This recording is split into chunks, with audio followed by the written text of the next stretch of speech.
असं आहे की गेल्या 10-15 दिवसापूर्वी जेव्हा हा प्रकार घडला होता त्यावेळेस आमचे नेते माननीय उपमुख्यमंत्री एकनाथराव शिंदे यांनी सामंत साहेब आणि शिरसाट साहेब मला वाटते येऊन गेले होते। त्याच्यानंतर बऱ्याच घडामोडी घडलेल्या आहेत आणि या घडामोडींचा एकंदरीत आढावा घेणे, जनसामान्यांमध्ये काय चर्चा आहे, त्यांच्या घरच्या लोकांमध्ये काय त्यांची मानसिकता आहे, त्यांचं काय म्हणणं आहे हे ऐकून घेण्यासाठी आज माननीय उपमुख्यमंत्री एकनाथराव शिंदे यांच्या निर्देशानुसार मी इथे आलो होतो। काल मी आलो इथे, आज सर्वांशी चर्चा केली। जी चर्चा कुटुंबियांशी केली, खरंच प्रथमतः इतकं वाईट कृत्य, इतक्या वाईट पद्धतीने निर्गुण हत्या अख्ख्या देशात इतक्या वाईट पद्धतीने कुणी एका समाज कार्यकर्त्याची आणि सरपंचाची झाली नसावी, इतकं गंभीर हे प्रकरण आहे आणि म्हणून प्रथमतः त्याचा मनपूर्वक असा निषेध करतो। मी कालपासून सर्वसामान्य लोकांशी, या कुटुंबियांशी बोललो, तसंच इतर लोकांशी बोललो। माननीय मुख्यमंत्र्यांनी त्यांना शब्द दिलेला की शेवटचा माणूस सुद्धा गँगमधला जोपर्यंत संपत नाही तोपर्यंत मी यांना सोडणार नाही, मी ते काम करणार। राज्याचे मुख्यमंत्री देवेंद्र फडणवीस हे एक चाणक्य आहेत, हुशार माणूस आहे, स्वतः वकील आहेत, कायद्याचा अभ्यास असणारा माणूस आहे। त्यामुळे अतिशय परफेक्ट पद्धतीने, कारण जर थोडी जरी चूक झाली तर जेव्हा कोर्टात जाईल त्यावेळेस मोठे मोठे वकील राहतील। आज 4 आणि 5,000 कोटीचे मालक, घरगडी असणारा माणूस 5,000 कोटीचा मालक होतो म्हणजे तो किती शातीर आहे हे लक्षात येते। त्यामुळे त्या पैशांचा वापर करून तो निश्चितपणे तिथे कोर्टात देखील मोठमोठे वकील वापरून कुठे एखादी मिसिंग लिंक सापडली तर त्याच्यातून तो सुटेल। आणि म्हणून मुख्यमंत्री महोदय आणि सर्व अधिकाऱ्यांचं, वरिष्ठ अधिकाऱ्यांचं जे काम चाललंय ते माझ्या मते सुरळीत आहे। दिलेला शब्द मुख्यमंत्री पाळतील। उपमुख्यमंत्री एकनाथराव शिंदे यांचंही रेकॉर्ड सगळ्या महाराष्ट्राला माहिती आहे की अन्यायाच्या विरुद्ध कसा लढणारा माणूस आहे। मला आश्चर्य एकाच गोष्टीचं वाटतंय की अजितदादांच्या बाबतीमध्ये परखड नेतृत्व म्हणून बोललं जातं, परंतु एवढ्या सगळ्या महाराष्ट्राला चुकीची गोष्ट वाटत असताना वाल्मिक कराड याचं हे साम्राज्य आणि त्याच्यातून ही विश्ववल्ली निर्माण झाली आहे हे असताना त्यांना बाकी काही वाटत नाही। थोडंसं त्याचं शल्य मला वाटते, कारण कडक माणूस आहे तो, परखड आहे। परखडपणे त्यांनी निर्णय घेतले पाहिजेत आणि संपूर्णच राज्यकर्त्यांच्या विरोधात कुठेही अविश्वास होणार नाही असं वागलं पाहिजे, असं माझं प्रांजळ मत आहे। ते करतील, ते मला वाटते। एकंदरीत सगळी परिस्थिती पाहता मी आता काही ठिकाणी जाऊन आलो। एका ठिकाणी असलेली त्यांची ती जमीन, मग ती कशी हडप केलेली आहे, तिथला शेतकरी कोण आहे।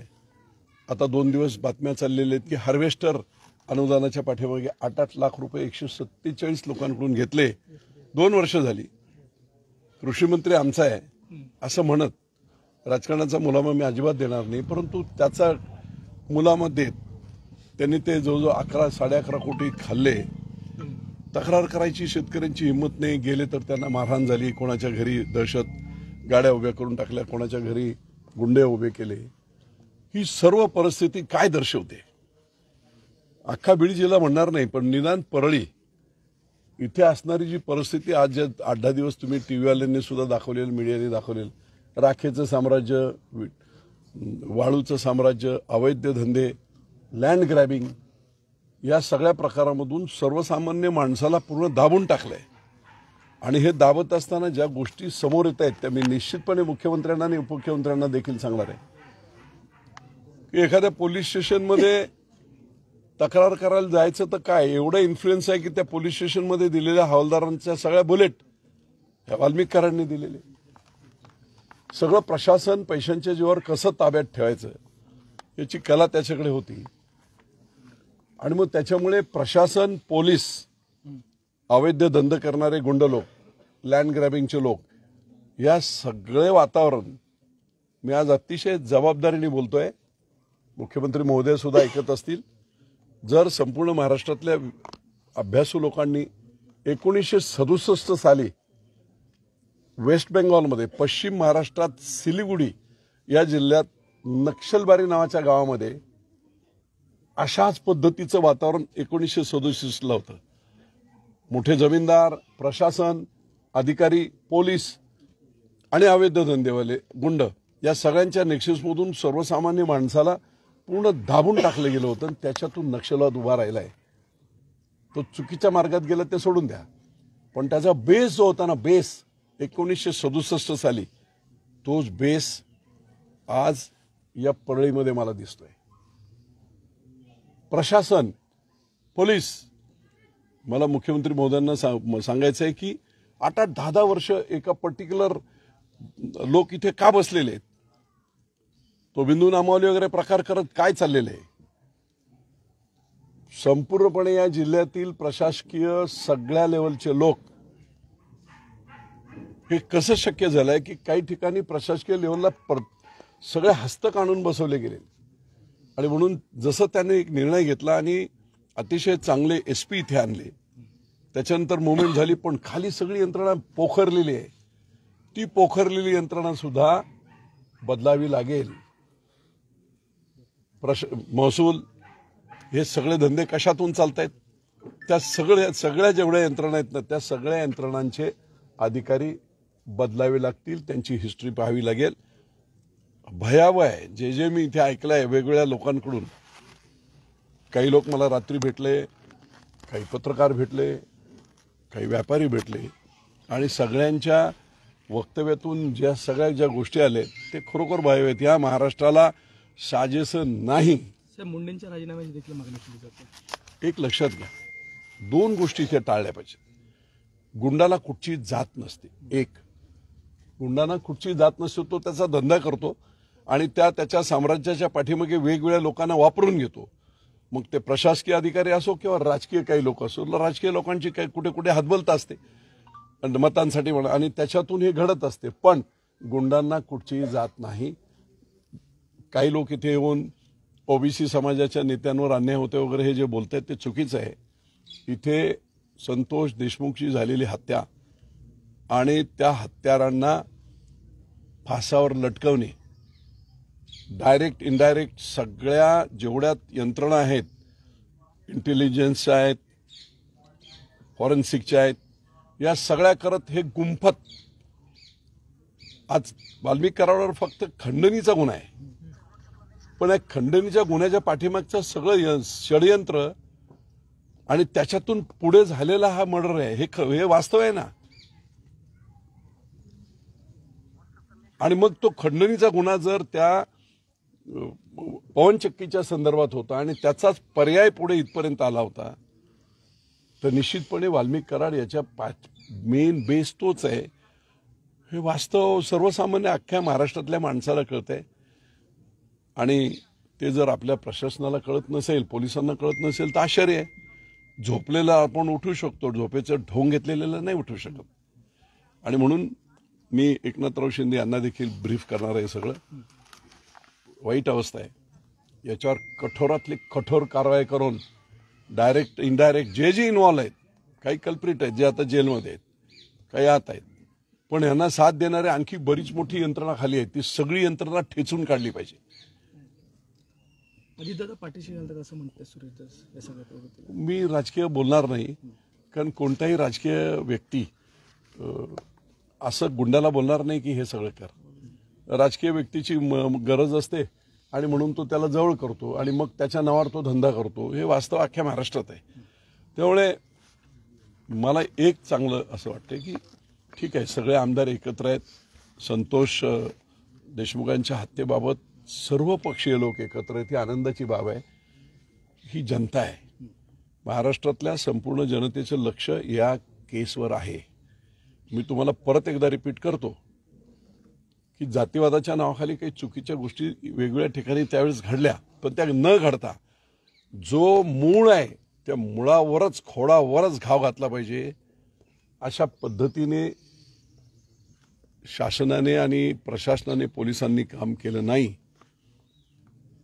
तर उद्या कदाचित ती 1967ची जी पुनरावृत्ती आहे ना, ती महाराष्ट्रात एखाद्या वेळेस घडेल. चिडू नाही ते.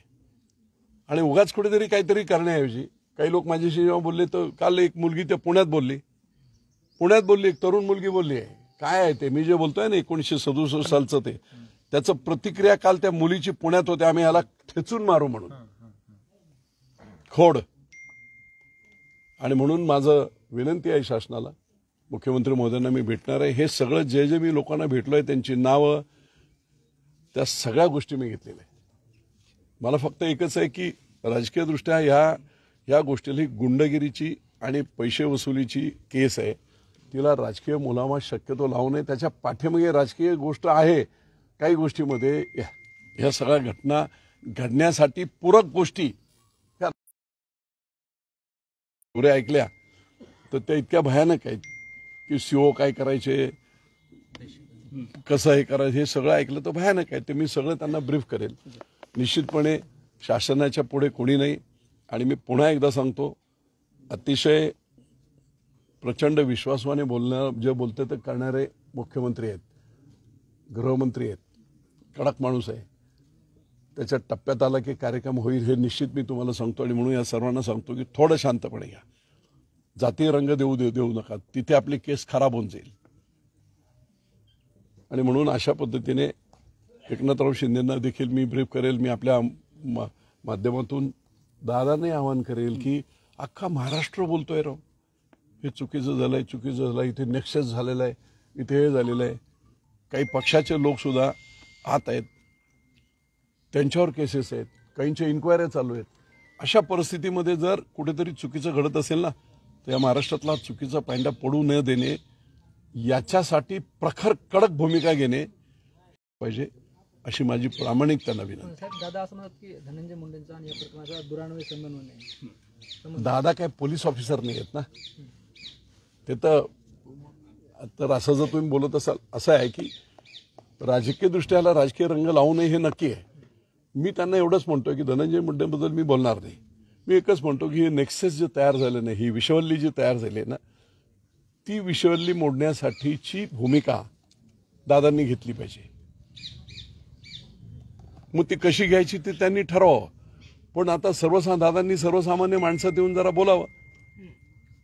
त्यांना माहीत पडेल. त्यांनी स्वतः बीडला यावं, गावागावातून लोकांना बोलून घ्यावं, अधिकाऱ्यांना बोलून घ्यावं, सफर झालेल्या शेतकऱ्यांना बोलून घ्यावं, ज्यांचे फसवणूक झाले त्या हार्वेस्टरच्या संदर्भातल्या शेतकऱ्यांना बोलून घ्यावं, चर्चा करावी त्यांनी. वास्तव त्यांना माहीत पडेल. वास्तव त्यांना व्यवस्थित माहीत पडलं, मला वाटत नाही की राजकीयदृष्ट्या तसं काय ते करतील. ते परखडपणे काम करतील अशी अपेक्षा महाराष्ट्राची आहे त्यांच्याकडून. मग त्यांनी काय करावं तर त्यांचं त्यांनी ठरवावं. संजय राऊत असं म्हणतात की मोठा मासा बाहेर आहे. गृहमंत्री सातत्यानं म्हणतात की एकाही आरोपीला सोडणार नाही. मात्र केवळ हत्या प्रकरणातील आरोपींना जे आहे ते मोका लावण्यात आलाय आणि खंडणीतल्या आरोपींना मोकार सोडला. एक लक्षात घ्या, तपासाची लॉजिकल एंडला यावं लागते.